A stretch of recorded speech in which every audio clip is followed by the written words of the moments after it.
is I don't know how to pronounce this.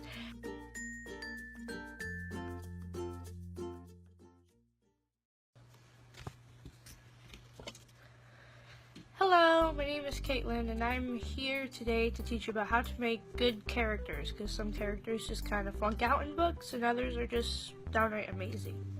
It is hard to create characters, and sometimes extremely frustrating, and it can be intimidating, because you're literally creating a human being out of nothing, and that is, well, kind of daunting sometimes. If your characters are compelling, your readers are more likely to, 1, connect with them, and it's more likely to also get their attention, which will have them invest in your story to begin with. So it'll keep them going, which is the whole purpose of writing the book, so they read it.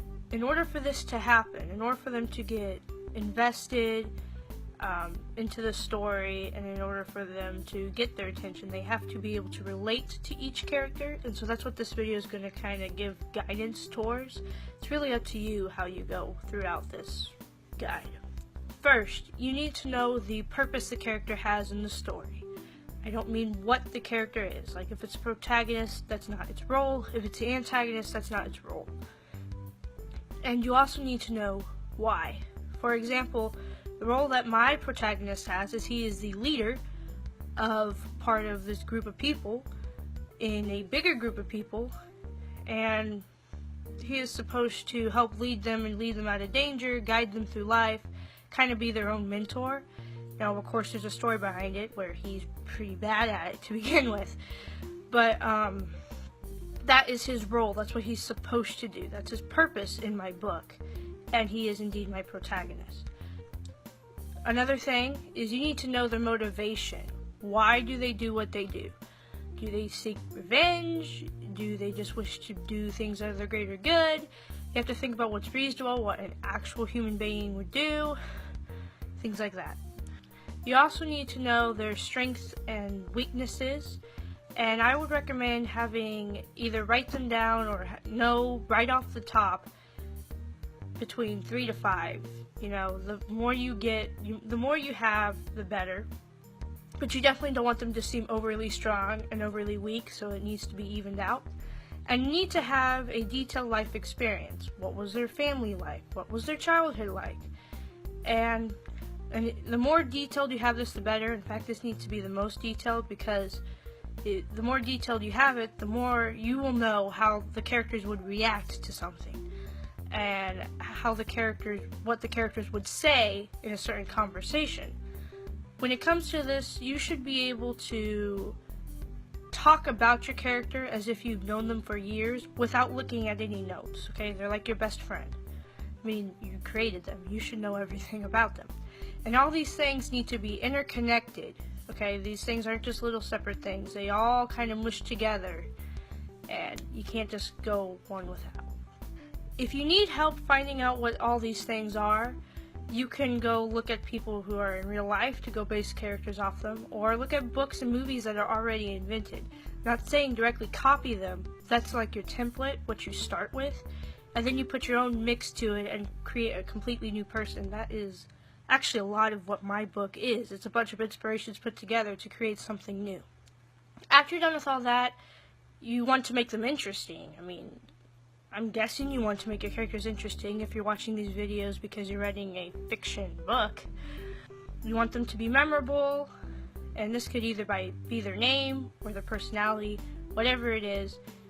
There are 3 categories that you kind of have to think about, and you should scale them in each of these categories between a 1 to 5 or 1 through 10 or 1 through 100. It doesn't matter, you just need to scale them somehow. And the first category is the likability of your character. How much is your readers supposed to like them? If your reader, or if you and your character sat down to have a conversation, would you have a good conversation with that person? Would it be kind of bitter? Would you understand what they were saying? Would you be buddy-buddy with them?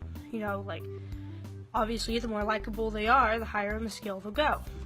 And the same thing needs to be with your readers. The second one is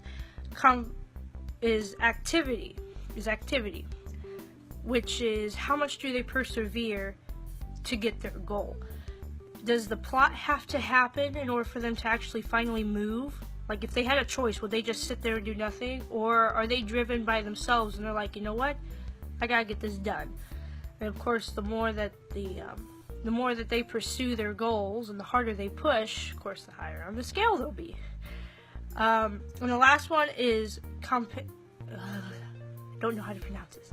Competency, which is how good are they at what they do. Now, like if I tried to do a cartwheel right here, I could do one. I just would not be good at it, which means I would scale pretty low on that. I am not going to do a cartwheel because I can't. Well, I can. I'm just not good at it. And so when you scale all these, you need to make sure that not all of them are like 5 out of 5 out of 5. You know, you should not have 15 points in all of them.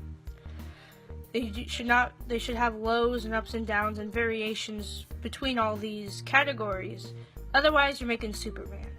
And Superman's awesome, but that kind of character, I'm surprised became as famous as it is because of the kind of character it is. But most of the time, you need to have, like, if they're really good at what they do and they persevere, then most likely they're not very likable. That does not mean they're evil. It just means that they're not likable.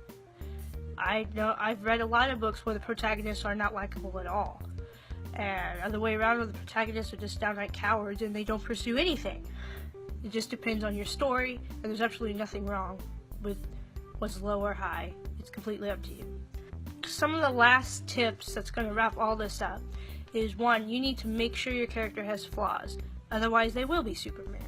I mean, in order for your reader to relate to them, they need to have something wrong with them. This has to go, also kind of connects with their life experiences. If they were neglected as a kid and abused, then they're probably going to be kind of screwed up in the head a little bit. Even if they're wise, they're going to be kind of guarded. And that's not necessarily a good thing. Maybe they're incredibly socially awkward because of something else that happened. And not only that, your book is happening because there's a problem that your character has to solve, which means your character is going to get thrown into the mix somehow, even if it's just a supporting character.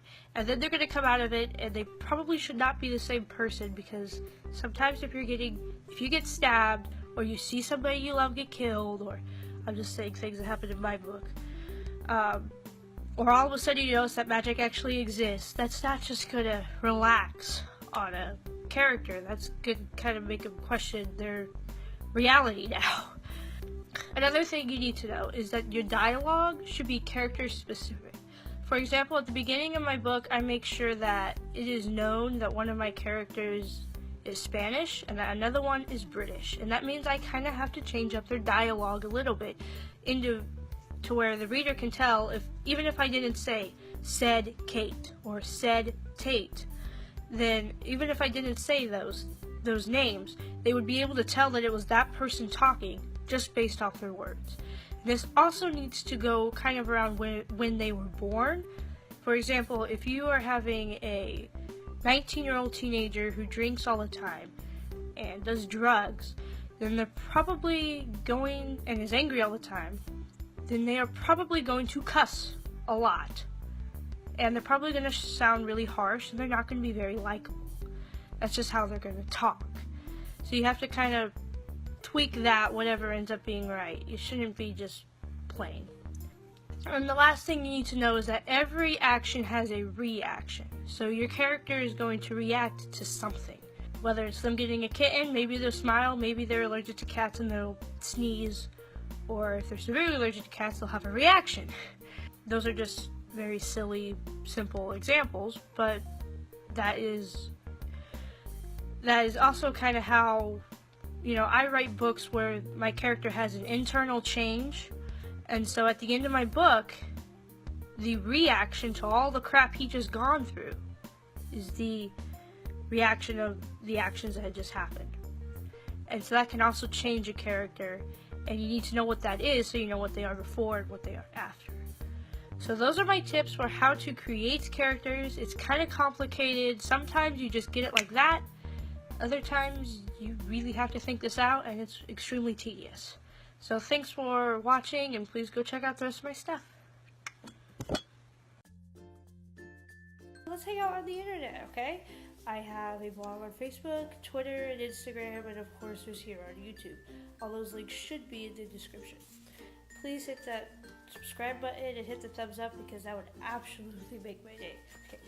If I am any help to you at all, then please go ahead and check out the rest of my stuff. I mean, that would also make me happy. Thank you for watching, and I hope to see you again. I want to have you watch my videos again, so please come back.